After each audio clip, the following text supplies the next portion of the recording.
Hey guys, how's it going? Second video of the night. Wanted to get some videos up tonight, and this one I think you guys are really going to like. It's a very broad NFL sort of topic. It is a topic where if I was the 10 teams picking in the first round, this would be the order that I would select each player. This is if I were the general manager. This is not what I expect to happen. This is if I were the general manager, what would I do in each case if I was each general manager? So the first general manager I'm going to be is Steve Keim, okay? And again, Steve Keim, when I'm Steve Keim, my job is to accompany Cliff Kingsbury. That's my job.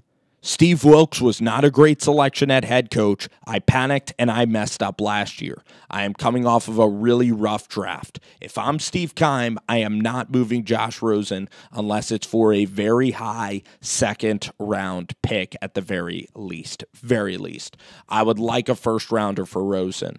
With that being said, I know I messed up last year. For some reason, I wanted a quarterback, and we should have never taken Josh Rosen last year. We should have never signed on to Steve Wilks. He's not an offensive-minded coach. He's never coached, head coach, never been a head coach anywhere.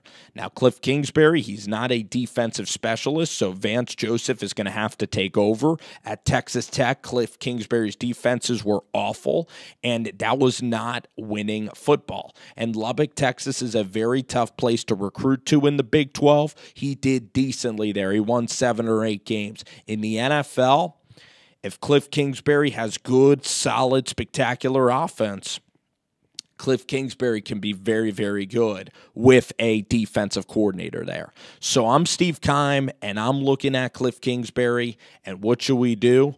And I believe that the best pick for the Arizona Cardinals right here, if I were the GM, it would be Kyler Murray from the University of Oklahoma, because Kyler Murray is a guy that Cliff Kingsbury really likes. Kyler Murray is a little like Jordan and a little like Tiger Woods. The guy is 50-0.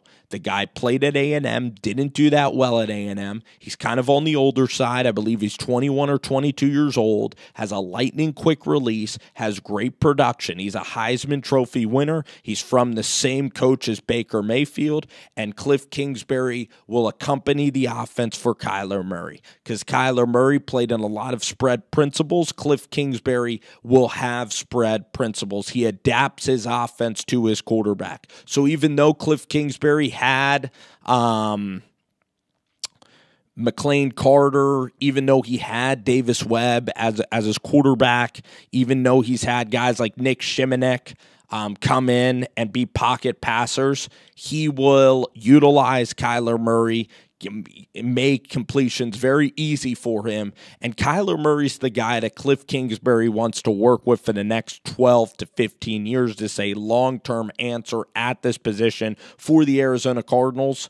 Already Josh Rosen doesn't want to work with Cliff Kingsbury. They're not really talking. So as your GM, you need to make your head coach happy. That is number one. You need to have a collaborative relationship. And Cliff wants Kyler. You go out and get Kyler. It's not about my ego. It's not about me screwing up last year's pick. It's not about me. It's about Cliff Kingsbury, and it's about this Arizona Cardinals franchise. Next pick, number 2. San Francisco 49ers on the clock. On the outside, I have Dee Ford on the outside. I have Solomon Thomas, but I have a solid pass rusher on the outside. In the middle, I have DeForest Buckner, okay? So this is what I am going to suggest for the San Francisco 49ers. I am going to get a player that is drawing comparisons, okay? I'm going to get a player, and Thomas is right there.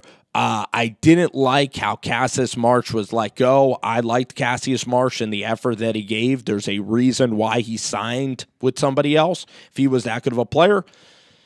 Here's the thing. Quinnen Williams is like Aaron Donald. He's so talented. His upside is crazy. His floor is not very bad. It's not a big risk. He beats everybody. Just because he's a defensive tackle doesn't mean that he's not a game breaker.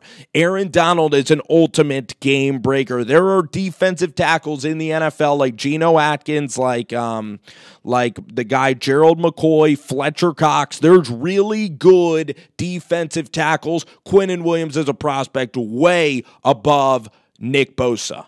He is above Josh Allen. This guy is a freak of nature, football smart, great twitch.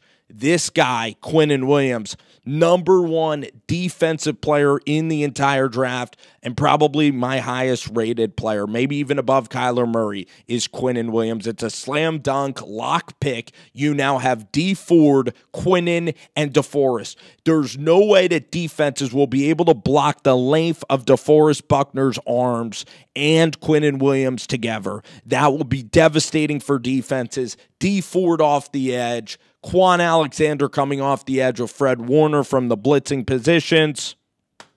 It is going to be a beautiful, beautiful thing for the 49ers. Number 3, New York Jets. This one is easy, easy money. It is Josh Allen, 1,000,000%. It's not Nick Bosa. Nick Bosa lacks athleticism. He lacks bend. He's not great at just using his sheer athletic ability. Josh Allen's a better athlete than Nick Bosa. Josh Allen, great motor, great kid, best production in college football. A guy with an array of moves, a guy with a personality of gold that is willing to listen. He is a lock to be a very, very, very good player and a superstar at this level. The Jets need to pick Josh Allen. Number 4, Oakland Raiders. So we just went Maccagnan.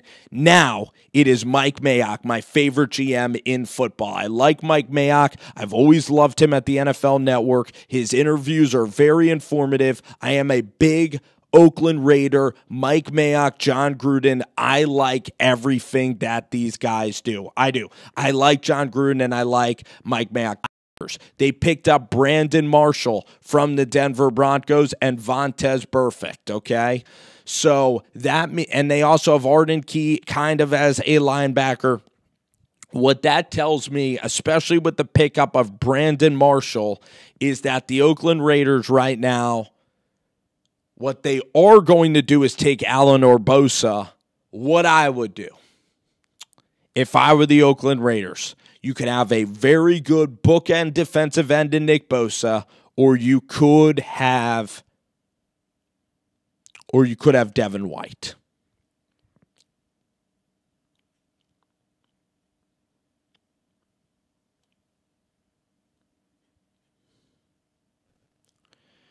Very difficult decision.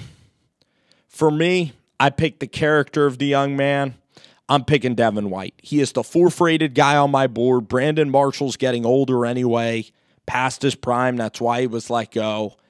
This pick is Devin White. I am not overthinking it. This guy is a bookend to be really good. I know Bosa will be very productive, but it's time for Devin White. Again, we need leaders on our defense. We are building a culture and building a football team. Devin White is culture and leader to the T. One of the best leaders I've ever seen come into the draft. Also his speed, his 4.4 speed, sideline to sideline, played running back. He is like a Miles Jack as a linebacker. He's very, very special, brings a tone, and again, nice Southern kid that is going to go out to the Bay Area, and you're going to establish a culture. So I really do like Devin White. And I have to say, for Tez Burfict and all those older linebackers, they can help Devin for his year.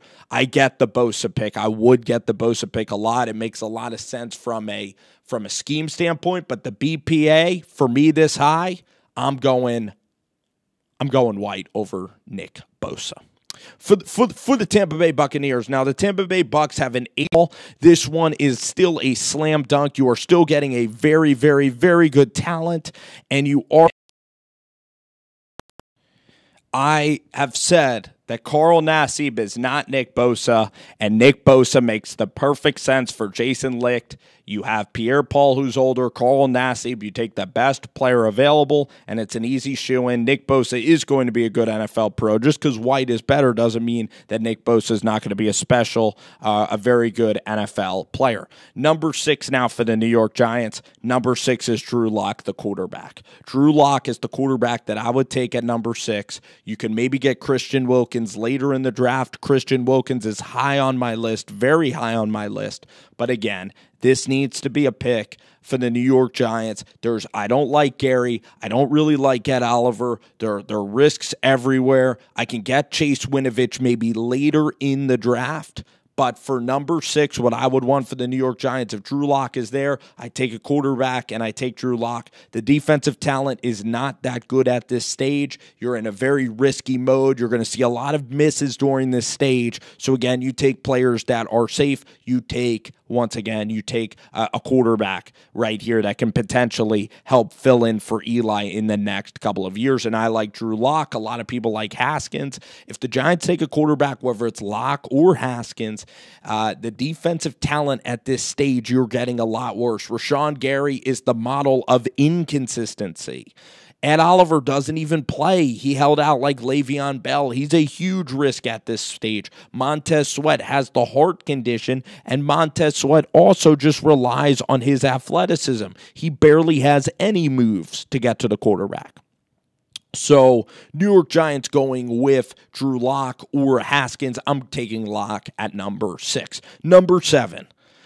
I'm taking a guy that is a freakish, athletic receiver that is going to help out Nick Foles a hell of a lot, and it's going to be DK Metcalf. This is an easy pick for me. DK Metcalf at the very worst is a Hakeem Nicks. At the very best, he's going to be a Calvin Johnson. Calvin Johnson only ran a couple of routes. He ran, the inside kind of drag route. He would run the inside, where you go straight up the field and cut. That is what DK Metcalf can do. DK Metcalf can beat you over the top. He's 6'4". He has great finishing speed. DK Metcalf is a player that is going to be very hard to cover in single coverage. With Nick Foles throwing a deep ball, he will be Nick Foles' friend out in Jacksonville. That offense needs pop. It needs a big-time receiver, period. End of story. Now we look at the Detroit Lions in a very interesting location. At this stage, if I'm the Detroit Lions, I am looking for a player. Now, when you look at Detroit, they have guys off the edge. So I think Detroit handled with the signing of Trey Flowers. When you look at their roster, the Detroit Lions, Detroit has Trey Flowers. They have Romeo Okwara, who is very, very underrated. In the middle, they have Damon Harrison, A'Shawn Robinson. So there is a spot at a defensive tackle that you can be very, very good. If I'm Detroit, I'm number 8. I'm an average. I'm freaking boring. I'm a boring team. Head coach is a little crazy. I am a boring team, a very middling franchise. And I need some spunk. I need some fun. I need to go for a big upside guy. I need to go for a guy that could be a freak, that could be an absolute superstar. And there is a couple of guys that can be absolute superstars right here. Of course, you could talk about a cornerback. But that's not a star. It is time to go for. It is time to go home run time, and I'm going to go Ed Oliver. Ed Oliver at number 8 to the Lions. Home run time, big-time player, but big-time risk, really huge risk. And I am going to try to talk to Ed Oliver. It's either Ed Oliver or Gary at this stage. You take the risk. I think that Ed Oliver playing on the interior of that defense, I think it could be really, really special. The kid could even put on pounds. He's so quick, good against the run. Ed Oliver, solid number 8 pick. Now you look at the Buffalo Bills. The Buffalo Bills, I'm going to select a tackle that I really like, a good offensive tackle. Now, Dalton Risner. Could it be Dalton Risner to go along with Josh Allen. As crazy as it sounds, I love Dalton freaking Risner. I put him at right. I put him at left. The guy will figure it out. The guy is an absolute beast at this level. I'm going with Dalton Risner at number 9. I love the kid that much. I believe so highly in Risner that I think Risner will be a friend of Josh Allen, and he will be absolutely spectacular. So I am going to go with Dalton Risner. And then number 10 is going to surprise many of you guys. Number 10 could really shock a lot of people. I look at Denver, and really Denver, this move could possibly put them over the top. This move is a very interesting and risky pick for Denver. This pick could end up winning them a Super Bowl very soon. When you look at the wide receivers, you have Emmanuel Sanders. I'll tell you how old Emmanuel Sanders is. He was drafted, okay? He's 32 years of age. He is still a very good receiver. Here we go. We are wrapping up Denver. The Denver Broncos got cut off there, but I'm going to finish my feed and finish the thoughts on the top 10. I'll probably do an entire first round. This pick is going to win you a championship. This is a special wide receiver, a game breaker, a guy that with Joe Flacco will win. I am going swinging big. Hollywood Brown to the Denver Broncos. Yes and yes. Hollywood Brown to Denver. I know you have Sanders. I know you have Sutton and Deshaun Hamilton, I know you have good receivers, right? You can get a tackle in another round, okay? You just picked up a boatload of cornerbacks. This guy at number 10, best player available. Emmanuel is not getting much younger. Courtland Sutton's a good jump ball guy for Joe Flacco, but a guy that's going to run down deep balls is going to be Hollywood Brown. You're going to be able to score points on the offensive side of the ball. Your defense here, first of all, Devin White would be a treat right here. He'd be a great pick for Vic Fangio. But the defense is going to get better. Josie Jewell's going to get a lot better. That's why Brandon Marshall was let go. Still look at the defense. I think Todd Davis might still be on that defense. Still good linebackers, okay? You still have Von Miller, of course, on that defense. So I really like Justin Simmons. I like this defense a lot, okay? Chubb, Von Miller in the middle of the field. You have Pico. You have a couple of guys that can help you out, okay? Point is that well, actually, you don't have Pico anymore, but you have Adam Gotsis, of course, DeMarcus Walker, Jeff Holland, underrated from Auburn University. Jeff Holland is really going to come in, and he's going to be a very good pass rusher as well from Auburn. Okay, look at what D Ford did last year. So, point is, when I look at Denver, Hollywood Brown stretches the defense, going to give you a superstar on the top of. He's probably my second favorite receiver in this year's draft, and he could be a superstar talent, like a Juju Smith-Schuster immediately. Guy's a game breaker, and with Joe Flacco in the altitude, he'll absolutely love it. He'll absolutely light it up. So there you go. Top 10 picks, what I would do if I were the GM here on Rover Sports.